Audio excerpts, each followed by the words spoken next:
ତରବଡ଼ ଜବାହାର ନବୋଦୟ ବିଦ୍ୟାଳୟରେ ragging junior ଛାତ୍ରଙ୍କୁ ଅମାନୁଷିକ ଭାବେ ମାଡ଼।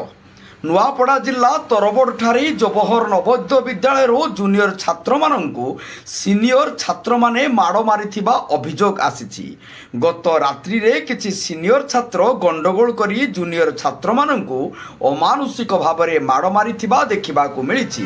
ଛାତ୍ରମାନଙ୍କ ମୁହଁ ଫାଟିବା ସହ ବାଡ଼ିରେ ରୋଲ ବସିଥିବା ଦେଖିବାକୁ ମିଳେ। ଏନେଇ ଆଜି ଅଭିଭାବକମାନେ ଏକଜୁଟ ହୋଇ ଅଭିଯୁକ୍ତ ଛାତ୍ରମାନଙ୍କୁ ଶୀଘ୍ର କାର୍ଯ୍ୟାନୁଷ୍ଠାନ ପାଇଁ ଦାବି କରିଛନ୍ତି ଏବଂ ଉଚ୍ଚସ୍ତରୀୟ କମିଟି ଗଠନ କରି ଅଭିଯୁକ୍ତ ଛାତ୍ର ବିରୁଦ୍ଧରେ ଦୃଢ଼ କାର୍ଯ୍ୟାନୁଷ୍ଠାନ ନେବା ସହ ଏହି ଘଟଣା ସମୟରେ ହାଉସ୍ ଟିଚର ଯାଇଥିଲେ କାହିଁ ଏବଂ ରାତ୍ର ଜଗୁଆଳେ କରୁଥିଲେ କ'ଣ ତାହାର ତଦନ୍ତ ହେବା କଥା ଏବଂ ପ୍ରଶାସନ ଯଦି ନ ଶୁଣେ ତାହେଲେ ଆଗାମୀ ଦିନରେ ରାଜରାସ୍ତା ବନ୍ଦ କରାଯିବା ସହ ବିଦ୍ୟାଳୟକୁ ତାଲା ମରାଯିବ ବୋଲି ପ୍ରକାଶ କରିଛନ୍ତି। ନୂଆପଡ଼ା ଜିଲ୍ଲାରୁ ପରମେଶ୍ୱର ମେହେରଙ୍କ ରିପୋର୍ଟ, ଜନତା ଏକ୍ସପ୍ରେସ୍।